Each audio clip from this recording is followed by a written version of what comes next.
Ya, selamat pagi.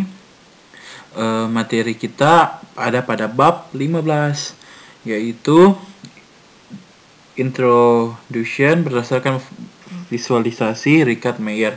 Perkenalkan, nama saya Johannes William Singal, kelas pendidikan kimia A. Iya, kita masuk dalam pengantar 1.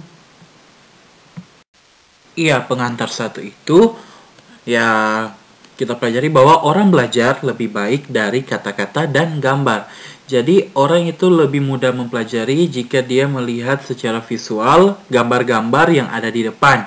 Ya, karena instruksi multimedia terjadi ketika pesan instruksional mengandung kata-kata dan gambar. Itu menurut Meyer 2009. Ya, pesan instruksi komunikasi dimaksudkan untuk mempromosikan pembelajaran, sedangkan pesan instruksi multimedia adalah komunikasi yang berisi kata-kata dan gambar dan dimasukkan untuk mempromosikan pembelajaran Meyer.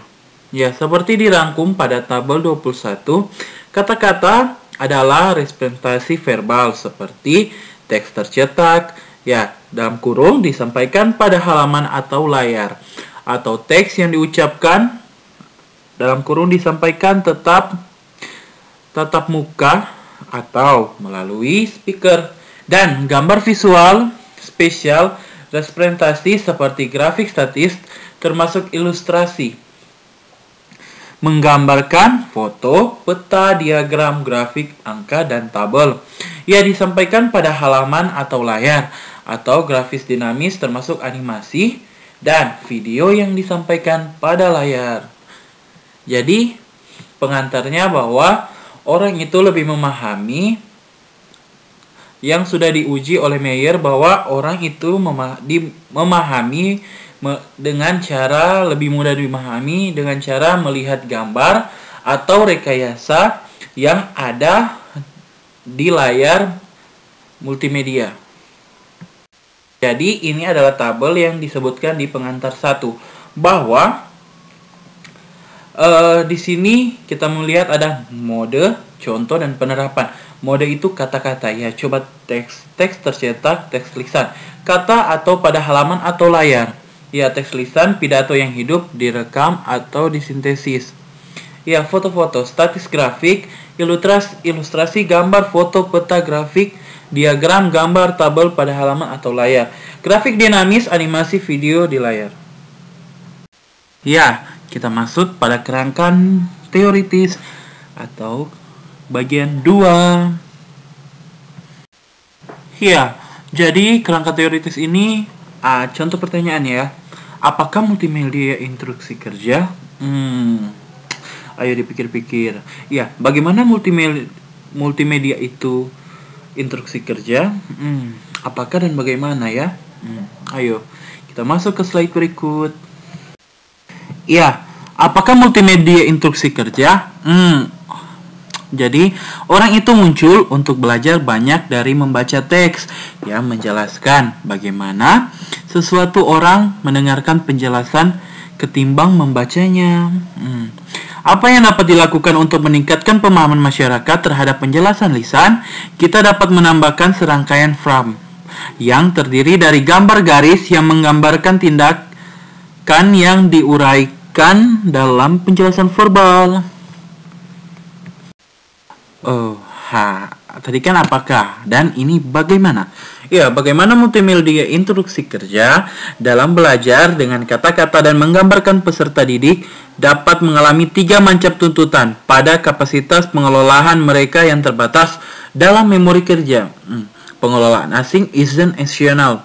Ya, pengelolaan dan pengelolaan generatif Meyer 2009. Meyer dan Moreno tahun 2003, Sweller 1999 sampai 2005. Ada 3 macam ancaman yang dapat proses kognitif selama belajar, yaitu pertama, pengelolaan terlalu banyak asing, jadi tujuan adalah untuk mengurangi pengelolaan asing. Kedua, terlalu banyak pengelolaan penting, sehingga tujuan untuk mengelola pemrosesan penting. Dan yang ketiga, terlalu sedikit pengelolaan generatif, jadi tujuan adalah untuk mendorong pengelolaan generatif. dan berikut yaitu tren, saat, dan isu. Bagian 3. Iya, kapan ada multimedia instruksi kerja? Masih bingung ya kapan? Ayo baca. Meskipun belajar dari kata-kata dan gambar dapat menghasilkan lebih dalam belajar daripada belajar dengan kata-kata saja. Ya, jadi lebih mudah dalam belajar menggunakan gambar secara visual agar lebih dipahami. Ya, tidak semua visualisasi bergambar sama-sama efektif. Pada bagian ini, saya meneliti bagaimana merancang visualisasi dan efektif untuk belajar yang bermakna. Berdasarkan 3 golongan yang dijelaskan dalam bagian sebelumnya, singkatnya bagian singkat itu meneliti prinsip-prinsip desain instruksional dan mengurangi pengelolaan asing. Pengelolaan penting dan mendorong pengelolaan generatif. Ya, prinsip redundansi ini adalah bahwa orang belajar lebih baik dari layar visualisasi dengan narasi dari layar visualisasi dengan narasi dan teks pada layar. Singkatnya, prinsip redundansi menyarankan melawan dan menambahkan teks pada layar untuk animasi diriwayatkan atau diriwayatkan masih grafis.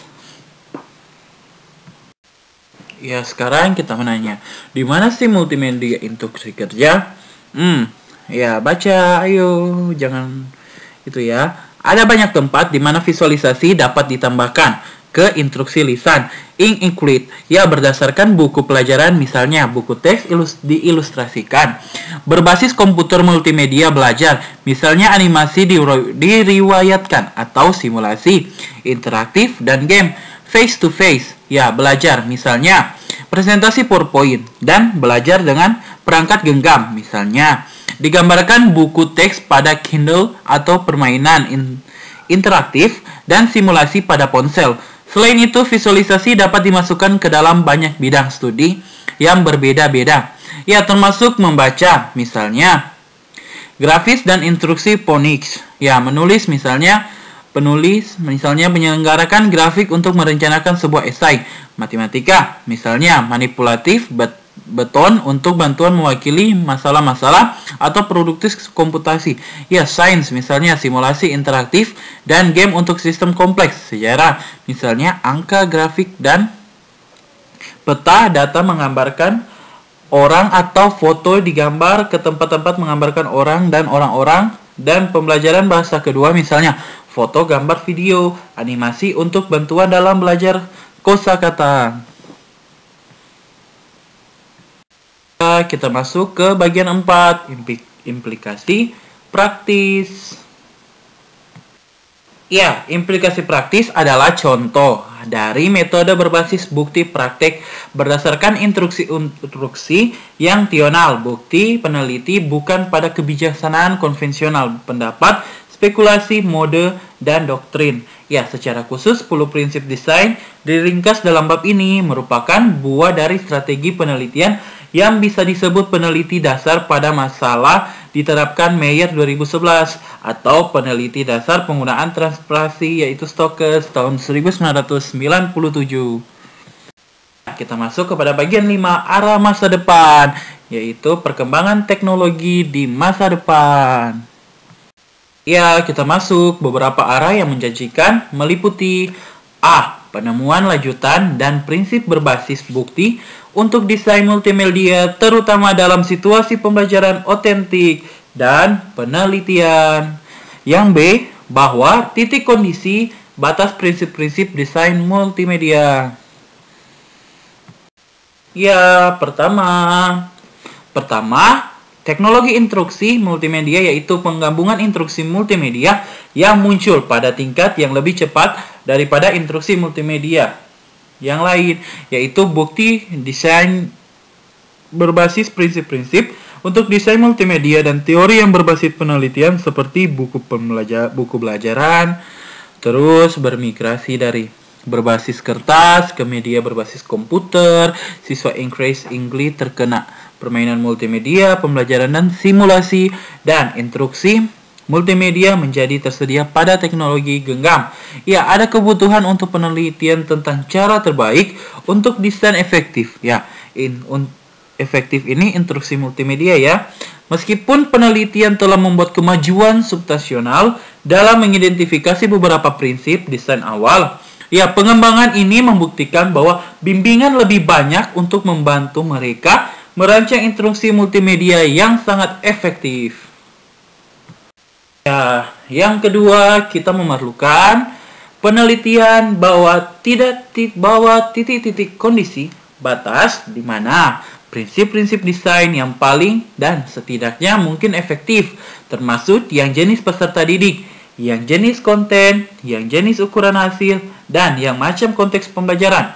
Iya, pencarian untuk kondisi batas harus dipandu oleh teori belajar dan dapat digunakan untuk membantu pengujian dan teori-teori saat membahas tentang bagaimana orang belajar dari kata-kata dan gambar. Ya, terima kasih, thank you. Kiranya materi yang saya sampaikan bisa bermakna untuk masa depan kalian dalam pembelajaran. Terima kasih, bye.